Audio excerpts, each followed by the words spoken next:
Chapter 12. Zoe wished Captain Fuzzbutt was out and about so she could hug him. That always made her feel better, but this was his exercise time with the Yeti. Had she really left the gate unlocked? Was this all her fault? She glanced at Logan again. Part of her liked showing him around. It was fun to watch him quietly freak out about everything. But she knew it was dangerous for anyone to know about the menagerie. And it made her nervous that her dad thought finding the griffins was a bigger problem. So, where does Blue live? Logan asked as they came out of the griffin enclosure. You can use my cell if you need to call him. He reached for his pocket and stopped. Oh, no, sorry. I left it back with my bike. I don't need a phone to call Blue, Zoe said. She pulled the whalebone whistle out of her hip bag and blew into it. Logan winced, touching his ears. You use a dog whistle to call Blue? It's not a dog whistle, she said, or else you wouldn't be able to hear it. She crossed the Lake Circle Road and paused at the edge of the water, her sneakers sinking into the sandy gravel. And don't say anything like that where Blue's family can hear you. They will seriously drown you. Are you joking again? Logan asked. He rubbed his arms nervously. Are they like the mob? Does the mob have something to do with unicorns and griffins? He paused. Okay, if not, I am totally writing that movie. Zoe noticed that his arms were covered in goosebumps. She'd forgotten he must be cold without his jacket. They're not the mob, she said. Well, not the mob. They're kind of a mob. You'll see. A head poked out of the water, suddenly a few feet away, and Logan literally fell over with surprise. It was almost funny, but Zoe had seen this particularly gorgeous blonde head way too often, and she knew the mean girl brain inside it. Jasmine tried to be mean, but she could never be as bad as Sapphire. Plus, Jasmine had too much self-respect to wear a bikini top that skimpy. We need Blue, Zoe said. This is his dad time, Zoe, Sapphire said in a patronizing, can't you remember anything voice. She wound her waist-length hair up on her head and fluttered her eyelashes at Logan. This is more important, Zoe said. Wait, so is Blue's family some type of like mermaid creatures? This totally makes sense. Remember when Logan was saying in class that day that Blue smelled really funny, almost like fish? Now it all makes sense. This is more important, Zoe said. Oh, said Sapphire with a fake symphony. Did you get lonely and finally notice he's your only friend?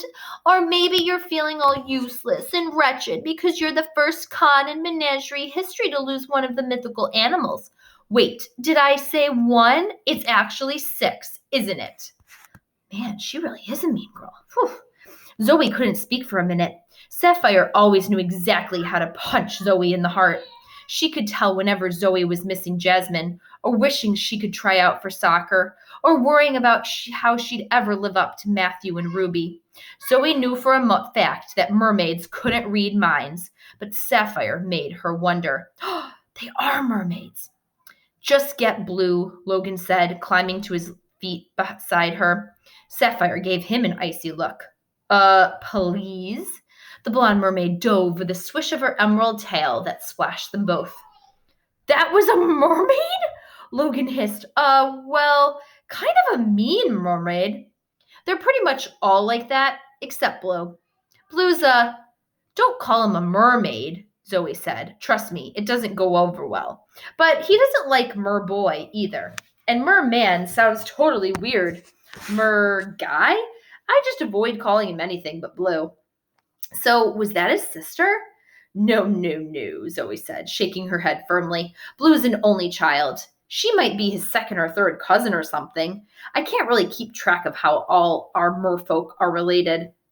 That is, Logan trailed off as Blue came striding out of the lake. Shimmering blueberry-colored scales were still melting into the skin around his waist. Logan threw his hands over his eyes. Relax, Zoe said, trying not to laugh. He puts on shorts underwater before he comes up. We have a strict no mermaid nakedness policy, which most of them hate, she thought. Oh, thank God, Logan said, dropping his hands. Hey, Logan, Blue said, casually grinning, as if it didn't surprise him at all to find the new kid hanging out inside the menagerie with Zoe. He took a towel from the storage chest beside the water and toweled off his hair.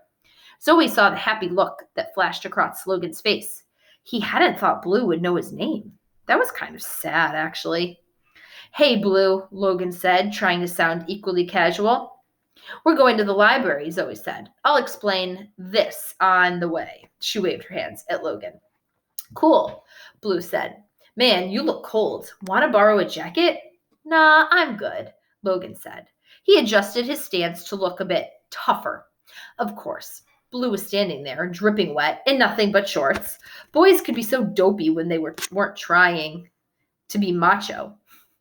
Yes, he does, Zoe said. He lost his jacket trying to save Nero from one of his temper tantrums. But hurry up. We only have half an hour before the library closes. Blue jogged ahead of them to the house, and when he emerged fully dressed, he handed Logan a dark green hooded sweatshirt. All right, thanks, Logan said. He put it on while Zoe and Blue wheeled their bikes out of the garage. His brown eyes went even bigger when he saw the silver fire retardant suits hanging on the walls between the golf carts and dragon harnesses. But his next question wasn't about dragons. As he picked up his own bike in the trees outside the wall, he said to Blue, So, do you live in the lake? Some of the time, Blue said. That's where my dad is. The rest of the time, I'm up at the house with my mom. Oh, Logan said. So they're... Yeah, divorced, Blue said. It sucks, but whatever. He shrugged. And now the whole colony won't shut up about what a mistake it is for merfolk to marry humans, Zoe said. Logan tilted his head curiously, and she guessed what he was thinking. They're not talking about us, Dorkface. Blue's like my brother. Gross.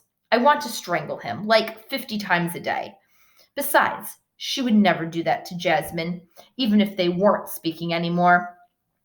Oh, but if it comes up at school, she said, everyone there thinks Blue and his mom rent an apartment in our house. It was mostly downhill to the library. Usually Zoe loved the feeling of the wind flying through her hair, but out in front of the others, she had no one to distract her from her worries about the Griffin Gate. Surely this couldn't be her fault. She had locked it. She knew she had. But if that was true, then who had unlocked it?